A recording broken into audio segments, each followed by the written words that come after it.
So it is an unfortunate thing in schools that children don't often behave themselves. And, as a teacher, we've got a whole variety of interpersonal skills that we can use with young people, reinforced by school policy, obviously, to help deal with poor behaviour.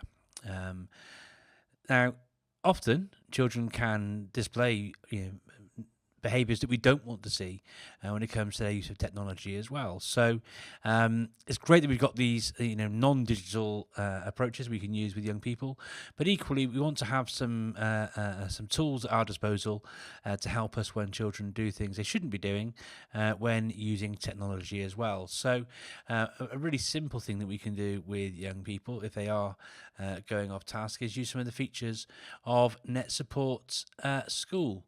And as luck, well, not lucky, is it? But as luck would have it, I can see that old Bob Smith over here is starting to go off task a bit. He's looking at what appears to be a Hey Dougie paddling badge game. Well, I want to deal with Bob and what he's doing. So there's a variety of things we can do, but the first thing I'll do in the first instance really is stop Bob from being able to access this. Right? He should be doing his work on photosynthesis. This is absolutely not what we should be doing.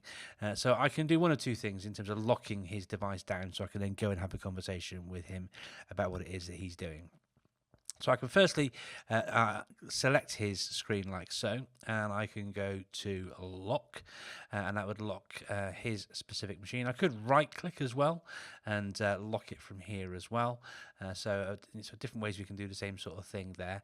It could be that I could just send actually just a little message and say, hey, Bob, come on, keep on focus, please, and close that down. Equally, I could front load my lesson. We'll be looking at this in more detail in just a few short videos, a short time later on in this video, looking at how we can set specific websites that children can only use during the class. But let's say it's open access at the moment. So let's just say I'm going to lock the screen. This is what this section is about. So I would just simply go to lock, and that would lock that screen. And I'm about to sort of leave my chair and go over and speak to Bob, who's doing that. And then I notice that, oh crikey, Amanjeet's trying to get on Facebook now. So clearly we'll have to have a conversation because this is a year 7 class, so I don't want Amanjeet to be using Facebook full stop anyway. So again, I can right click on lock, or I can just select and just go to lock just here. Well, in my very small classroom, let's jump forward a few minutes. I've had a conversation with Amanjeet and with Bob, and I can just go straight to unlock. Don't select any of these, and I can just simply unlock them. Let's say that Bob's had to go off now. He's actually been quite naughty, says some things. He's not been the best version of himself, shall we say. He's had to go off. What I can do is I can actually then do things like he's now left the classroom. I can just unlock his device. I can then do things like log his machine off. I can do that during using the sort of administration tools. Just here, I could just power the machine down. I could do a whole bunch of things around that. I'm not going to, because obviously this is just a demonstration video. Yeah, absolutely. Controls here so that we can, help keep the learning that should be taking place in class taking place, and keep students focused on their job of learning in the classroom. And that's how you lock and unlock screens in NetSupport School.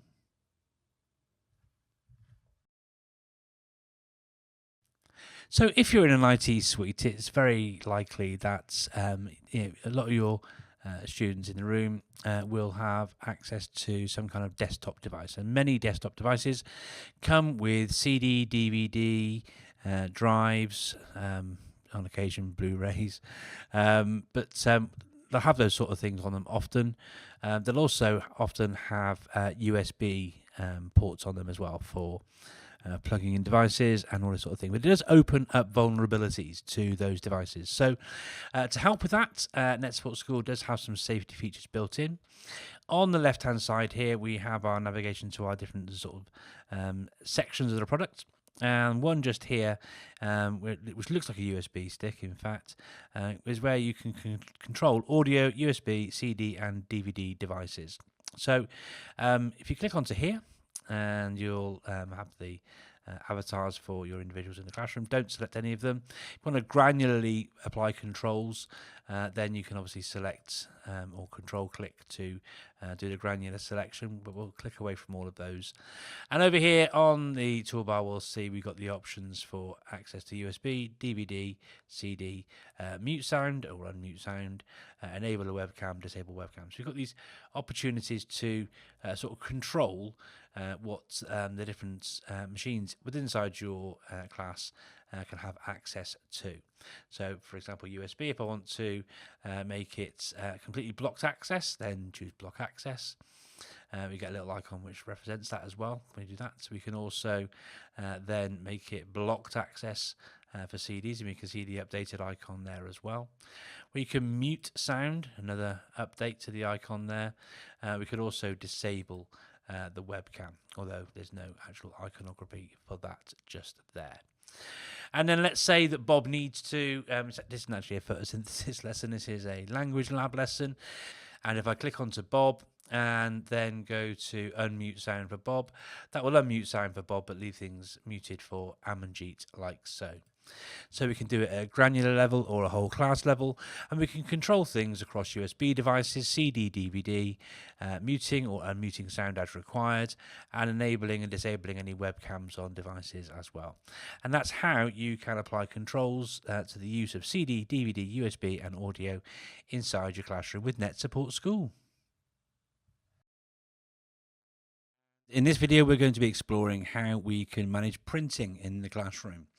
Print management is something which is super useful and obviously helpful in managing printing costs. To manage printing in NetSupport School is super easy, like most things in NetSupport School. So to access the print management area, simply move over to the action bar over here. And if you look at the icon, which looks like a printer, then click onto there. That then takes you through to your print management view, and you'll notice, as always, you'll still have your sort of standard icons here in the class ribbon, but on the right hand side we now have some different things available to us. And clearly what we want at this stage really is to not have unrestricted printing on. Students will print, they might double click on the print icon by mistake, given you often have to double click on files and other things to open it. They also might sort of be bored and click repeatedly because the printing hasn't come out yet, all these different things. So the first thing you might want to try and do actually is not have unrestricted printing turned on, but just simply having block printing. And you'll notice straight away it updates here. Okay. During the course of the lesson, if students ask anything to print, their total print jobs and pages printed will appear up here. Your printers are located all here on the right hand side in your printer list. Okay, and if you did want to see more in the print queue here, you can just adjust the height here by moving things up and down and what have you. Okay, one of my favorite features, because students do repeatedly press the print button, okay? And so if you got repeated items in the print queue, this idea of deleting duplicates is super useful. So just tick the box there in order to delete any duplicates that are in the list there. You can view the history of what's in there, and you can also set some printing thresholds. This can automatically pause and delete print jobs at students with certain thresholds sort of put in there.